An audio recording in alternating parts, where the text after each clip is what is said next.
الوداد باغي يلقاو تخريجه باش زياش ما يلعبش البطوله، ما يمكنش ليه يلعب البطوله، امبوسيبل يلعب البطوله، ولكن غيجي غدا يقدموه يديروا ليه داك الشيء ويقدموه للجمهور وداك الشيء، ويبدا يدخل للفريق يبدا يتريني وداك الشيء.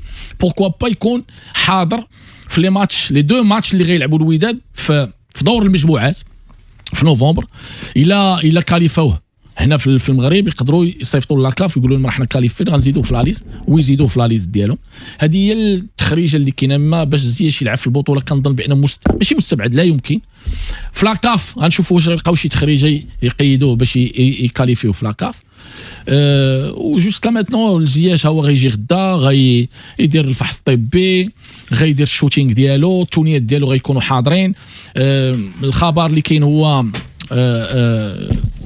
الوداد مع جوج ديال الفراقي، فرقه دايره تورنوا والاتحاد الليبي ولا الاهلي الليبي دايرين تورنوا مغاربيه فيها 4 ديال الفراقي، واحد من ليبيا، واحد من المغرب، واحد من تونس، وواحد من الجاره الشرقيه. والوداد عارضين عليهم قالوا لهم نعطوكم $50,000 باش يجيو. وكاين فريق الاتحاد العسكري اللي حتى هما باغيين يجيو الوداد يفتتحوا لهم الملعب ديالهم، يفتتحوا الملعب ديالهم اللي غيديروا جديد، وباغيين يجيو الوداد يلعبوا معاهم، حتى هما كينيغوسيو معاهم.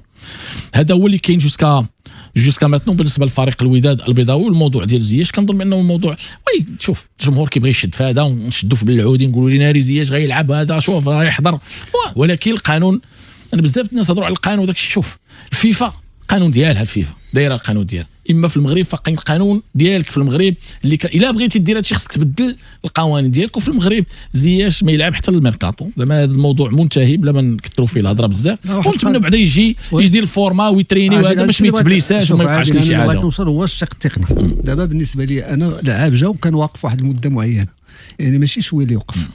راه اي مدرب كيف ما بغى يكون نوع دابا تعيطوا على بن هاشم غادي يقول لكم نفس ما يمكنش يلعب واخا لنفرض يكون كاع بحال مثلا جا في الميركاتو يعني كان محلول، وهذا ما يمكنش يكون اللي لاعب هو ما عندوش استعداد بدني. لا عنده هو استعداد بدني، كان كيتريني فعال يا الحاج، السيد كيتريني